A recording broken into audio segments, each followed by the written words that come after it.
स्वागत मु लोपामुद्रा आपण देखुछंती कलिंग भारत देखिबा वर्तमान समय देश और राज्यर गुरुत्वपूर्ण खबर जहाँ प्रति सेकेंड आपण पाख आखरे और देश दुनिया रे घटी थाए जहाँ को आमे कहि थांती राजनीति।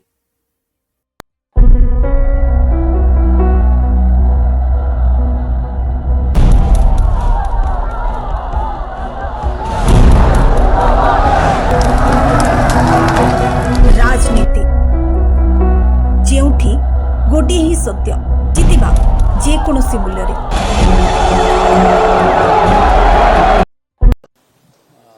आज जो वीसी माध्यम रे जो सब जिलार कलेक्टर तथा हमर जो अच्छी कमिशनर्स म्युनिसिपल कॉर्पोरेशन कमिशनर्स मान सहित कमिशनर आलोचना कले स्टेट इलेक्शन कमिशन द्वारा आलोचना है ए कौन कौन प्रस्तुति हम से बाबद आलोचना है पौरांचल निर्वाचन एवं पंचायत निर्वाचन आमर सर्वप्रथम प्रस्तुति है भोटर लिस्ट तैयारी करवा आपण को आगुरी कही जे भोटर लिस्ट आमर एसआईआर एक्टिविटी सरला परे ईसीआई द्वारा जो भोटर लिस्ट प्रकाशित हम सेप्टेम्बर मसरे ताहाकू किमिति आमे वार्ड वाइज बा वार्ड बूथ वाइज विभक्त करी आमर आम गोटे गोटे क्लीन भोटर लिस्ट आम पंचायत निर्वाचन बा आम पौरांचल निर्वाचन पे तैयारी करवा ताही थिला आजर मुख्य प्रसंग से आमे डोर टू डोर सर्वे करूँ एवं यह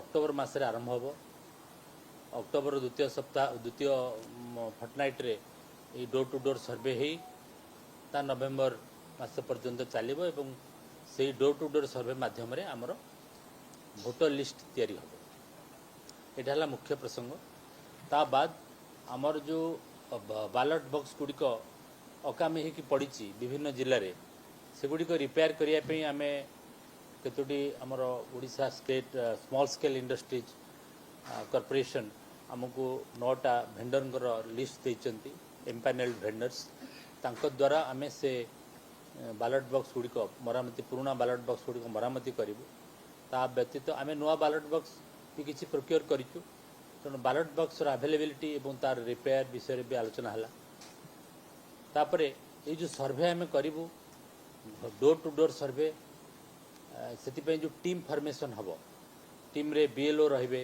अंगनवाड़ी कर्मी रे आशाकर्मी रे जोटी जोटी आम सहर मानक स्वच्छ साथी बा जल साथी रे से टीम रो मेंबर होगी से संपर्क में भी आलोचना है को जगार केते टीम फॉर्मेशन होती से टीम फॉर्मेशन सब 31 जुलाई यही मासर 31 भितर सब फॉर्मेशन करने कहुई से बाबद आलोचना है।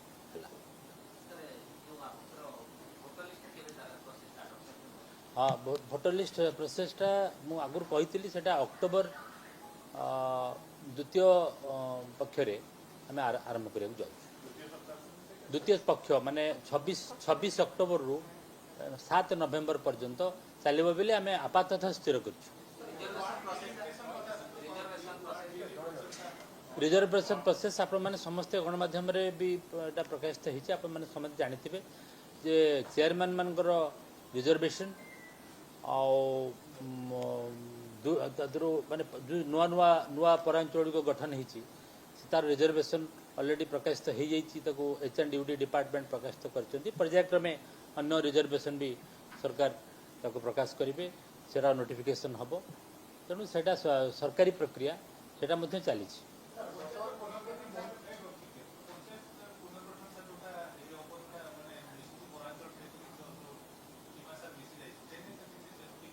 से नहीं कमिशन किसी से मैंडेट ना आपणकर जो पुनर्गठन प्रक्रिया बा जो डिलिमिटेशन रिजर्वेशन एगुड़ सब गुड़िक है मैंडेट सरकार ताको एबे रिसेंटली स्टार्ट करचंती तेणु पर्यायक्रमे से गुड़िक सरकारी स्तर में हाथ को नहीं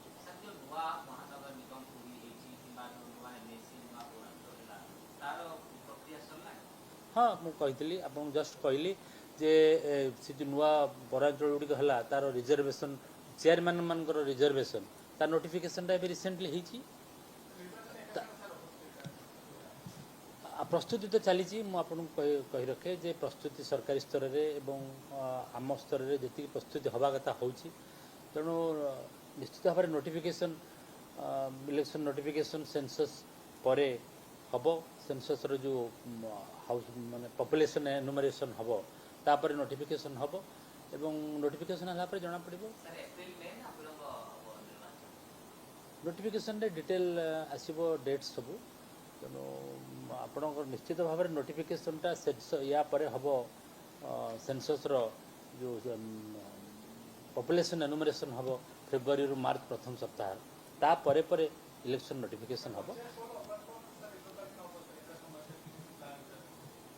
से प्लान तो आपको कही रखिली जे सब बेले सी ही हुए पंचायत सब वर्ष केतरा जगार जदि कुछ केस बा आपणकर किसी अन्य किसी समस्या नहला तो प्राय सब समय रे पंचायत निर्वाचन तापर पौर निर्वाचन भी हुए तेणु इलेक्शन नोटिफिकेशन हला पर डिटेल डेट आ समय धार्य करा जिवो सर आगुरु गोटे आपण कहउतले आपण जो प्रेस मीट करथिले कहथिले जे केते दरकार ईवीएम 12000 कोन हाँ हाँ हाँ आमर ईवीएम हाँ ईवीएम रो आरंभरू तो पूर्व आकलन हला जे एथर स्वल्प वृष्टि हेबो एवं चाष प्रभावित हेबो किंतु प्राय गोटे सप्ताह अधिक हेबो ओडिशार विभिन्न जगार प्रबलरू प्रबलतर वर्षा मध्य होईछि ये बाबद रे बलांगीर जिलार रिपोर्ट आम पाखे हस्तगत होईछि प्राथमिक रिपोर्ट कटक जिलार मध्य आठगड़ बड़म्बा ठारू आरंभ करी उपकूल अंचल विभिन्न जगार प्रबल वर्षा कारण चाष जमी प्रभावित होईछि कटक रे तो आमे लोकंकु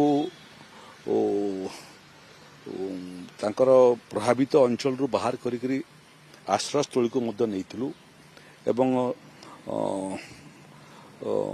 रोसई खाद्य ठारू आरंभ करी ड्राई राशन पर्यंत आवंटन करथिलु जिलापाल मानक संगे जो जो जगह कम बेसी वर्षा होईछि जिलापाल मानक संगे मोर कथबार्ता हो जाइछि एवं तांकु मु परामर्श देइछि जे तुरंत जो जो क्षयक्षति होईछि चाष जमी क्षयक्षति हेइथौ किंबा घर क्षयक्षति हेइथौ किंबा विभिन्न विभागर मध्य भित्तिभूमि क्षयक्षति हेइथौ तार रिपोर्ट तुरंत पठेबा पई गत काली ठारू ये रिपोर्ट प्राथमिक रिपोर्टटा आसीबाटा आरंभ कलानी एवं विपर्यय परिचालना विभाग को मध्य मोर निर्देश अछि जे जो जिल्लारू रिपोर्ट आसीबो विलंब न करी करी सेमानकर जहा क्षयक्षति रिपोर्ट अछि तार क्षतिपूर्ण राशि संपुक्त जिला को पठे देवा पई जिलापाल मान को जोड़ा निर्देश जेस्टा अछि जे जो मानकर क्षयक्षति हेछि सेमानकर ना संपूर्ण विवरणी तार संगरे संगरे तांकर आधार कार्ड रो कॉपी एवं तांकर जो बैंक अकाउंट तार मध्य कॉपी आनिया पई जा फल रे आउ आमर राजस्व अधिक कर्मचारी माने घर घर जेकरी आवंटन करिवार आवश्यकता पड़िबो नै जो दिन पहुंची गला जिलापाल पाखरे राजस्व एवं विपर्यय परिचालना विभाग क्षतिपूरण राशि ऑनलाइन रे 2 मिनिट रे जेते लोक क्षतिग्रस्त होइचंती समस्त अकाउंट को पैसा पड़े कटक जिलार गुड़ी ब्लॉक प्रभावित होइछि आउ बरगढ़ बलांगीर मध्य किछि किछि प्रभावित होइछि समस्या होउछि जे चाष आरंभ हला बेलकु एभलिया घटना घटला व्यवस्था जोटा अछि स्टैंडिंग क्रॉप को हमें स्टैंडिंग क्रॉप क्षति हेले तार क्षतिपूर्ण राशि आमे देई थाउ किंतु चाष आरंभ हला बेलकु जोटा क्षति होउछि गत वर्ष मध्य बालेश्वर एभलिया क्षति हेतिला ताकू आमे आईन रो संशोधन करी सेमानक पई मध्य क्षतिपूरण राशि प्रदान करथिलु तेणु जो वर्षा हेछि चाषी कूल जो माने यार द्वारा प्रभावित होइचंती आदो विचलित होंतु नहीं राज्य सरकार से समस्तंकर पछरे हिमालय भड़िया छिड़ा होइछि जहाँ भी ए पर्यंत जिलापाल मान को कहुई यदि कौन सी जगार वर्षा कारण गोटे ब्लॉक रे गोटे घर मध्य क्षतिग्रस्त होइतिबो किमा गोटे क्षेत्र क्षतिग्रस्त होइतिबो ताकू मध्य छोट घटना कहीकरी इग्नोर न करी तार मध्य तालिका प्रस्तुत करिया पे केही बात पड़िबे नहीं समस्त क्षतिग्रस्त चाषी क्षतिपूरण पाइबे घर क्षति हेतिले घरर क्षतिपूरण चाष क्षति हेतिले चाषर क्षतिपूरण मु तो एबे गुड़िए जिला को गस्तरे थिली देखिली जे गुड़िए जिले रे ये बनान संशोधन हो सारानी कटक को मध्य मु जाइथिली जोंथरे जो बड़ बड़ एडवर्टाइजमेंट बोर्ड माने अछि सेतिरे मध्य कटकर उच्चारण इंग्राजी उच्चारण परिवर्तन हो सारा लोके आम गोटे पाद आगरे अछंती तेणु सरकारी अनुष्ठान मानक संशोधन करने मासे समय दिखाई जोटा घरोई संस्था सब अच्छी से समय लगे 6 मास से समय दिखाई एवं आम सबुठ महत्वपूर्ण विषय है जे जोटा सेंट्रल गवर्नमेंट ऑर्गेनाइजेशन धरतु आप नेशनल हाईवे उपर देखिए बड़ बड़ गेट सब लगी से गेट रो जो स्पेलिंग अच्छी से संशोधन करने पड़ो रेलवे स्टेशन मान अच्छी रेलवे स्टेशन स्पेलिंग करेक्शन करने पड़ो तेणु केंद्र सरकार सांगरे एवं केंद्र सरकार विभिन्न विभाग सांगरे आम संपर्क में अच्छु संभवतः आगामी 6 मास भितर ये वर्ष सरला बेलू ओडिशार जो जो जगार ये बनान संशोधन आवश्यकता थिला संभवतः डिसेम्बर शेष सुधा सबू बनान संशोधन हो सारी नहीं देखो तो लोअर सुक्तेल बाबद सकाଳେ मत कि लोक दुईटा जगार अभियोग करते गोटे हूँ लोअर सुक्तेल प्रकल्प को लेकर विस्थापन आ गोटे आज जटणी रेलवे जगार बसवास कर लोकंर विस्थापन को लेकर उभय खुर्दा जिलापाल और बलांगीर जिलापाल सागे मु कथबार्ता करी से ईटा परामर्श देती जे वर्षा मसरे प्रकृत एबे वर्षा बहुत जगह चली तेणु एबे विस्थापन टा लोकों शुभंकर हेबो नहीं तेणु जो जो जगार अति आवश्यक नहीं एबे विस्थापन कर नहीं पुणी वर्षा समय समाप्त होला परे विस्थापन कार्य आकु बढ़ी पारिबो किंतु लोअर सुक्तेल कथा जोटा कहते से थईथान व्यवस्था हो जाइए जो मैंने गोटे जगार विस्थापित हेबे से मुंड गुजापी आ गोटे जगार व्यवस्था हो सारी तेणु यहाँ विस्थापन नुह यहाँ सिफ्टिंग रे आसीबो जो जो जगार लोक सिफ्टिंग हेबे सिफ्टिंग रे कौनसी प्रॉब्लम नहीं किंतु वर्षा मासरे मानवीय दृष्टिकोण लोके इमिति अवस्था सृष्टि न हो जो थे लोक घर बाहर एवं वर्षा तले बिना छात्र रहिबे एभला परिस्थिति न उपजु आरंभरू तो पूर्व आकलन हला जे एथर स्वल्प वृष्टि हेबो एवं चाष प्रभावित हेबो किंतु प्राय गोटे सप्ताह अधिक हेबो ओडिशार विभिन्न जगार प्रबल सार प्रत्येक पैक्स मौजूद अच्छी बर्तमान सुधा आम 181,810 मेट्रिक टन सार आम रिसीव करूँ एग्रीकल्चर डिपार्टमेंट रु प्रत्येक पैक्स को देचु चाषी मानू सार दि जाऊँगी रातिकुरु आपण कहे रातिकुरु कहीं लोक आसी नंबर लगाऊँ जेहेतु अत्यधिक लोक चाष करुँच समस्त सार व्याकुल तेणु रातिकुरु से आसिक नंबर लगे बस जाम सार दुकान ऑफिस खोलले पाइबू से भिड़ होची ता छड़ा आपणकर प्रत्येक पैक्स को सार दि जाइए और तीक्ष्ण नजर विभाग रखी अफसर मान को तागिद करा जाइए सबू पैक्स मान तागिद करा जदि कौन प्रकार एथरे बेनियम कार्य हम कि एपट करेंगे दृढ़ कार्यानुष्ठान ग्रहण करा एथर आम समवाय विभाग 60% सार आमको एग्रीकल्चर डिपार्टमेंट देइछि आ पूर्व आम 35% सार पाउथुलु तेणु आमर विश्वास जे सार ए वर्ष अभावी हम ना अभावी बिक्री हम ना तेणु सार निश्चित चाषी मैंने एपर्यंत ठीक पाउछन आगु ठीक पाइबे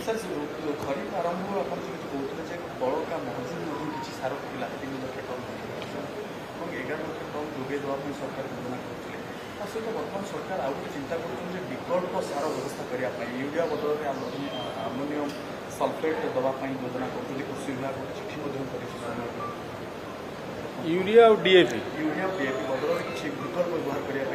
तार अभाव रही यूरिया डीएपी रे जहाँ केमिकल स्पेसिफिकेशन अच्छी ये अन्य जो सार दि जावाई करा से जिनस अच्छी तेणु से लगेले यूरिया कि डीएपी जहाँ रिजल्ट पाँच चाषी मैंने ये सार व्यवहार कले से रिजल्ट पाइबे से किसी असुविधा होना जहाँटा करा तार आपणकर केमिकल स्पेसिफिकेशन तार रिजल्ट तार लैबोरेटरी टेस्टिंग रिपोर्ट सह करी गवर्नमेंट को जाए कहूँ जे तुम ये जिनस व्यवहार कर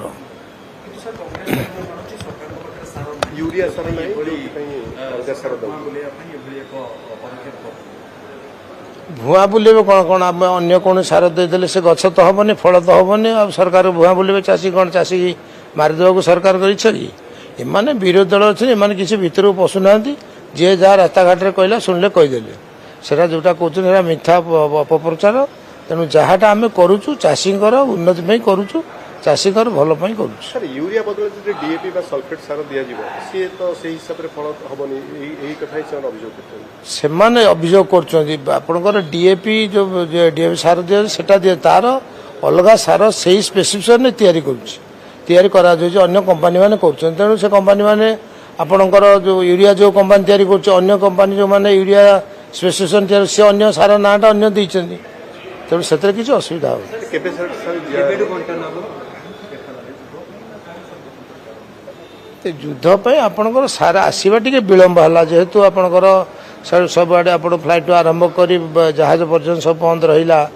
ତେଣୁ ଯେମିତି ଆପଣ ପେଟ୍ରୋଲ ଡିଜେଲରେ ଟିକେ ଅଭାବ ବିକ୍ରି ହେଲା, ସେମିତି ସାର ଆସିବା ଟିକେ ବିଳମ୍ବ ହେଲା। କିନ୍ତୁ ଆମେ ତା ପୂର୍ବରୁ ସାର ରଖିଥିଲୁ, ପ୍ରତ୍ୟେକ ପ୍ୟାକ୍ସ ମାନଙ୍କ ରଖିଥିଲୁ। ତାପରେ ମଧ୍ୟ ସାର ଏବେ ବି ଆସୁଛି। ଖାଲି ତ ଆମେ ସମବାୟ ବିଭାଗ ଦଉନେ, ସମବାୟ ବିଭାଗ ସାର ଡିଲର ମାନେ ଆପଣ ଦେଉଛନ୍ତି, ଏଗ୍ରିକଲଚର ମଧ୍ୟ କିଛି ସାର ଦେଉଛି। ତେଣୁ ସମସ୍ତେ ଆମେ ତତ୍ପର ଅଛୁ, କୌଣସି ଅସୁବିଧା ହେବନି। କେବେଠାରୁ ଇଏ ଚାଷୀମାନଙ୍କୁ ଯୋଗାଇ ଦିଆଯିବ? ଏବେ ତ ଦିଆଯାଉଛି ସାର ଚାଷୀମାନଙ୍କର ଯେବେ ଦରକାର ସେମାନେ ଆସନ୍ତି ତାଙ୍କୁ ଦିଆଯାଏ। ସାର ପ୍ରତ୍ୟେକ ପ୍ୟାକ୍ସରେ ମହଜୁଦ ଅଛି। ବର୍ତ୍ତମାନ ସୁଦ୍ଧା ଆମେ 181,810 ମେଟ୍ରିକ ଟନ୍ ସାର ଆମେ ରିସିଭ୍ କରିଛୁ ଏଗ୍ରିକଲଚର ଡିପାର୍ଟମେଣ୍ଟରୁ। ପ୍ରତ୍ୟେକ ପ୍ୟାକ୍ସକୁ ଦେଇଛୁ ଏବଂ ଚାଷୀମାନଙ୍କୁ ମଧ୍ୟ ସାର ଦିଆଯାଉଛି। ରାତିକରୁ ଆପଣ କହିବେ ରାତିକରୁ କାହିଁ ଲୋକ ଆସି ନମ୍ବର ଲଗାଉଛନ୍ତି? ଯେହେତୁ ଅତ୍ୟଧିକ ଲୋକ ଚାଷ କରୁଛନ୍ତି, ସମସ୍ତେ ସାର ପାଇଁ ବ୍ୟାକୁଳ, ତେଣୁ ରାତିକରୁ ସେମାନେ ଆସିକି ତାଙ୍କର ନମ୍ବର ଲଗାଇ ଦେଇ ଏବଂ ଦେଖିବେ ଆଜି ଯେତେବେଳେ ସାରା ଓଡ଼ିଶାରେ ଚାଷୀ ହେଉଛନ୍ତି 70% ଲୋକ ଓଡ଼ିଶାରେ ଚାଷୀ। ଓଡ଼ିଶା ଗୋଟେ କୃଷି ପ୍ରଧାନ ରାଜ୍ୟ। ଯେତେବେଳେ ଚାଷର ରୁଆ ବେଉଷଣ ଚାଲିଛି, ତଳି ଉପରା ପୋତା ହେଉଛି, ସେତେବେଳେ ସାରର ହେଉଛି ମୁଖ୍ୟ ଆବଶ୍ୟକତା। ଦେଖିବେ ଆଜି ସାର ମିଳୁନି, ଚାଷୀମାନେ ଲାଇନରେ ଠିଆ ହେଉଛନ୍ତି। ଆପଣ ଦେଖିବେ ନବରଙ୍ଗପୁର ହେଉ, ବରଗଡ଼ ହେଉ, କଳାହାଣ୍ଡି ହେଉ, କଟକ ହେଉ, କେନ୍ଦ୍ରାପଡ଼ା, ବଡ଼ମ୍ବା, ଆଠଗଡ଼, ତିଗିରିଆ ସବୁଆଡ଼େ ଚାଷୀ ରାତିରେ ଲାଇନରେ ଠିଆ ହେଉଛନ୍ତି। ଚାଷୀ ଚାଷ କରିବ, ବିଲରେ ରୋଇବ ଓପାରିବ ନା ଏଠି ଆସି ଲାଇନରେ ଠିଆ ହେବ ସାର ପାଇଁ? ତେଣୁ ସରକାରଙ୍କର କୌଣସି ଚାଷୀ ପ୍ରତି ଯେଉଁ ଆନ୍ତରିକତା, ଚାଷ କୂଳକୁ ବଞ୍ଚେଇବା ପାଇଁ ଯେଉଁ ସାରର ମୁଖ୍ୟ ଆବଶ୍ୟକତା, ସରକାର ତାକୁ ଯୋଗାଇବାରେ ବିଫଳ ହୋଇଛନ୍ତି। ତା ସହିତ ଏଠି ସରକାର କ'ଣ କହୁଛନ୍ତି, ଆମେ ଡବଲ ଇଞ୍ଜିନର ସରକାର। ଏଠି ଡବଲ ଇଞ୍ଜିନଟା ଗୋଟେ ଟ୍ରବୁଲ ଇଞ୍ଜିନ ହେଇଯାଇଛି, नो ଇଞ୍ଜିନ ହେଇଯାଇଛି। ଯଦି ଚାଷୀ ପାଖରେ ସାର ପହଞ୍ଚି ପାରୁନି ତାହେଲେ ଡବଲ ଇଞ୍ଜିନ କ'ଣ କରିବ? ଡବଲ ଇଞ୍ଜିନର କିଛି କାମ ନାହିଁ। ଲୋକମାନେ କେଉଁ ଭରସାରେ ଭୋଟ ଦେଇଥିଲେ, ସରକାର ଆଜି କ'ଣ କରୁଛନ୍ତି? ଚାଷୀକି ଆଜି ଲମ୍ବା ଲାଇନରେ ଠିଆ କରୁଛନ୍ତି। ତା ସହିତ ଦେଖିବେ ଏ ସାରକୁ ନେଇ ଗୋଟେ ଷଡ଼ଯନ୍ତ୍ର ତିଆରି ହେଇଛି। ଷଡ଼ଯନ୍ତ୍ରରେ କିଏ ସାମିଲ ହେଇଛନ୍ତି?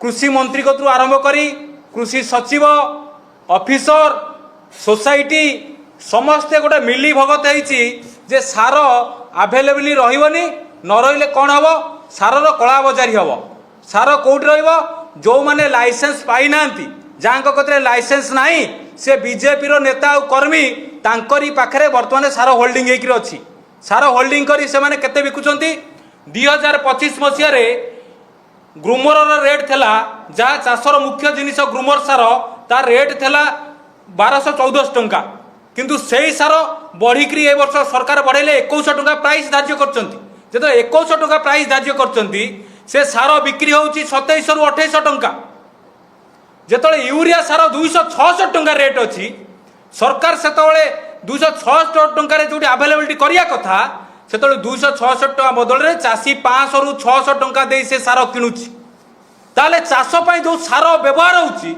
एकर पिछा ग्रूमर 2 बस्ता व्यवहार होता बेले क्विंटाल गोटे क्विंटाल व्यवहार होता बेले यूरिया भी गोटे क्विंटाल व्यवहार होउची ए व्यवहार हवा भितर शारीर सार जो खर्च बढ़ुची से कॉस्ट ऑफ प्रोडक्शन बढ़िबो सरकार कर ए प्रति दृष्टि नाई जो 50 केजी सार आसुची बस्ता ए 50 केजी सार बस्ता चाषी जो किणुची कला बजार रे भी किणुची मंडी रे तो अवेलेबल होउनी सरकारी रेट रे तो किणी पारुनी जेतले मंडी रे किणुची बाहर भी किणुची से 50 केजी टा 45 केजी हो जाउची सेटे ताकू बंबा मारी करी 45 केजी कर दिया होउची चाषी की कोई प्रकार शोषण आ लुट हब सरकार ता पई गोटे षडयंत्र तैयारी करछन्ति।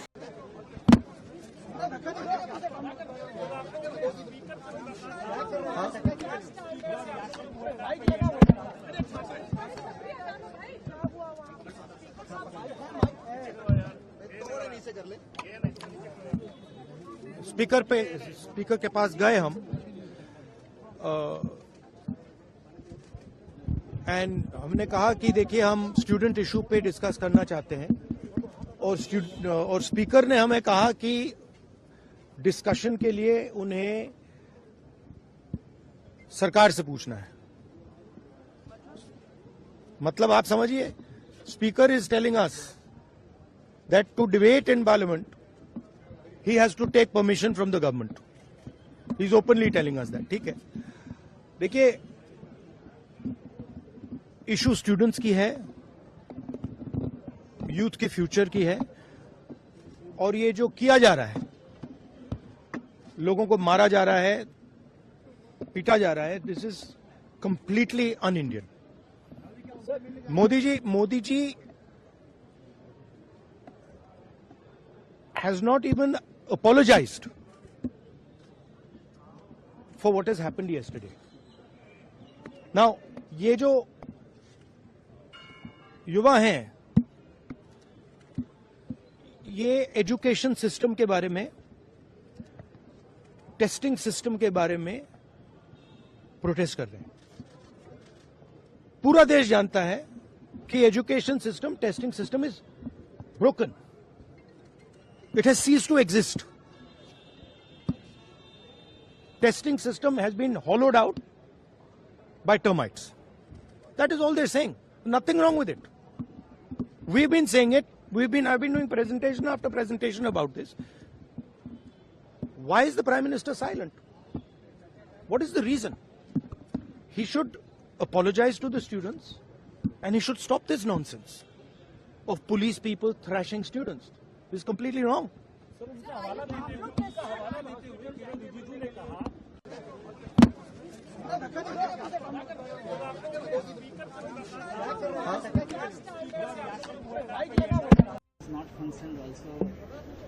You know, this is a really unfortunate situation. As I said yesterday, what Parliament is for discussion.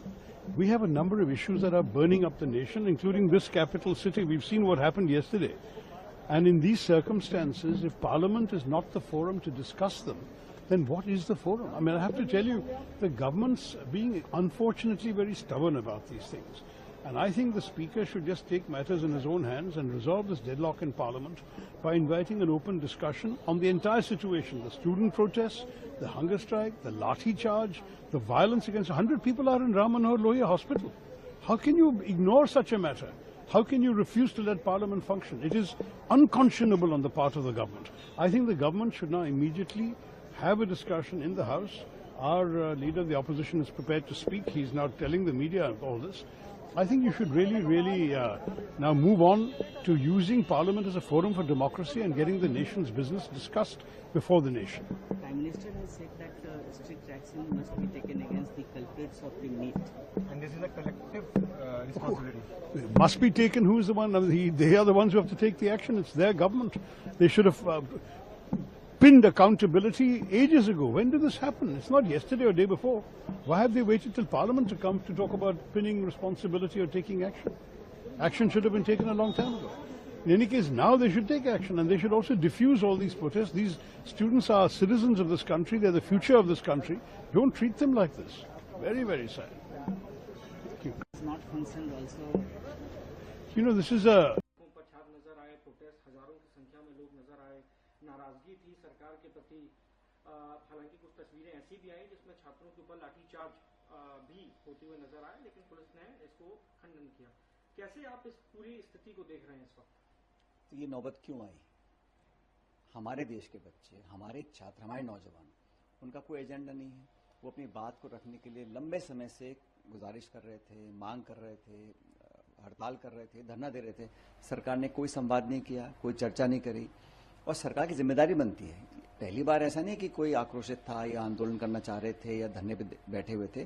सरकार की जिम्मेदारी बनती है कि वो आके उनसे संवाद करते, उनकी बातों को सुनते, उनकी मांगों पर गंभीरता से विचार करते। और हकीकत ये है कि इस देश में जो शिक्षा प्रणाली है वो ध्वस्त हो चुकी है। ये प्राइवेट ट्यूशन, कोचिंग सेंटर, जो माफिया बना हुआ है, पेपर लीक करना, फिर पेपर कैंसिल करना। अब नीट का एग्जाम दोबारा दिया, उसमें 2 लाख बच्चे कम अपेयर हुए, तो उनका तो मौका चला गया। तो ये जो अविश्वास पैदा हुआ है पूरी शिक्षा प्रणाली को लेकर, उसमें लोगों के अंदर बहुत आक्रोश है। और कल जो सरकार का रवैया रहा, जिस प्रकार से उन्होंने बर्बरतापूर्ण व्यवहार किया, आंसू गैस के गोले छोड़े जा रहे थे देश की राजधानी में, हजारों हजार बच्चे वहां आए थे अपनी मांग मनवाने के लिए।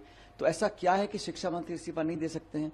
अगर उनकी नाक के नीचे लगातार पेपर लीक हो रहे हैं और कोई जिम्मेदारी लेने को तैयार नहीं है, स्वाभाविक रूप से पब्लिक में एक एंगर था। और हमारी पार्टी हो, पूरा विपक्ष हो, पूरा देश हो, ये चाहता है कि यहाँ पर अकाउंटेबिलिटी हो, ट्रांसपेरेंसी हो और आश्वासित करे कि भविष्य में इस प्रकार की कभी पेपर लीक या इस प्रकार का भ्रष्टाचार नहीं होगा। मैं ऐसा मानता हूं कि सरकार को लगा कि हम सत्ता में हैं, घमंड है, एक सेंस ऑफ एरोगेंस है, इसीलिए ना तो सुनने को तैयार है, ना मांग मानने को तैयार है। हम पूरे देश को आश्वस्त करना चाहते हैं कि हमारी पार्टी है, चाहे पूरा विपक्ष हो, संसद के अंदर, क्योंकि मानसून सत्र चल रहा है, पार्लियामेंट के अंदर पुरजोर तरीके से इस बात को उठाएंगे ताकि लोगों को विश्वास रहे कि भविष्य में हमारे साथ न्याय होगा। और इस देश का भविष्य हमारा नौजवान है। अगर आप उनके सुनना नहीं चाहते, उनके अंदर एक आज गुस्सा पैदा हुआ है, जो आक्रोश जो फूट रहा है, उसको अगर हम संभालेंगे नहीं, संवाद नहीं करेंगे, चर्चा नहीं करेंगे, यही परिणाम होंगे। और मैं तो बहुत भर्त्सना करना चाहता हूं, अगर सरकार अपने ही छात्रों को, युवाओं को इस तरह पीट रही है, खदेड़ रही है, लाठीचार्ज कर रही है और पुलिस को आगे रखकर आप उनकी जायज मांग को मानने से मना करते हैं, तो बहुत गलत है। क्या अपील करेंगे छात्रों से इस वक्त? मेरी यही अपील है कि संयम बनाए रखें और हिंसा का कोई समर्थन नहीं कर सकता, लेकिन सरकार का जो रवैया रहा, जो संवेदनहीनता रही, जो संवादहीनता रही, जो युवाओं के अरमानों पर पानी फेरने वाले लोग हैं, उनको आप बचाना चाहते हैं, तो एक बहुत ही नकारात्मक संदेश इसमें जाता है। मैं चाहता हूं युवा अपनी बात को मजबूती से मनवाएं और सरकार की जिम्मेदारी है कि सहानुभूतिपूर्वक उनकी बात को सुने, निर्णय लें, पारदर्शिता दिखाएं, अकाउंटेबिलिटी तय करें, मंत्री जी का इस्तीफा लें। और ये जो इतने सारे बच्चों ने आत्महत्या की है, हमारे देश के बच्चे खुद जान लेने पर मजबूर हो जाएं, ऐसे हमने हालात पैदा कर दिए, इसके लिए सरकार को अपनी जिम्मेदारी लेनी चाहिए।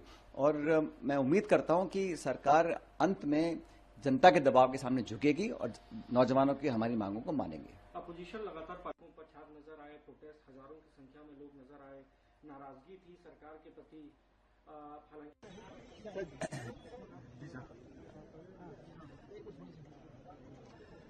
शुरू करें। भारतीय जनता पार्टी अपने मंत्रियों पे और संगे साथियों पर इसलिए दबाव नहीं बना पा रहे और इस्तीफे का दबाव इसलिए नहीं बन पा रहा है क्योंकि वो जानते हैं अगर इस्तीफा दे दिया तो दबे हुए राज भी वो न खोल दें।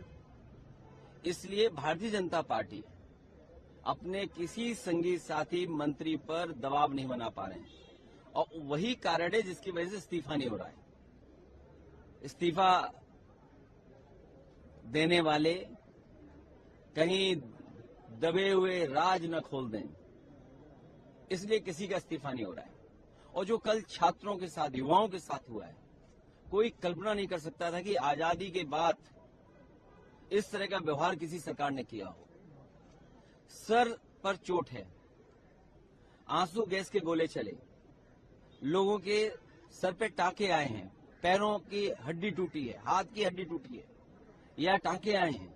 कई बच्चे जो दूर दूर से चल करके आए हैं, जिन्हें दिल्ली का रास्ता नहीं पता था, केवल सरकार के खिलाफ नाराज होकर के आए थे, उनके साथ जो व्यवहार हुआ है और यहां तक सुनने को देखुले वर्तमान समय देश और राज्यर गुरुत्वपूर्ण खबर को नहीं राजनीति समय होछि एक ब्रेक पर खबर प्रसारण जारी रहिबो। देखुथांतु कलिंग भारत।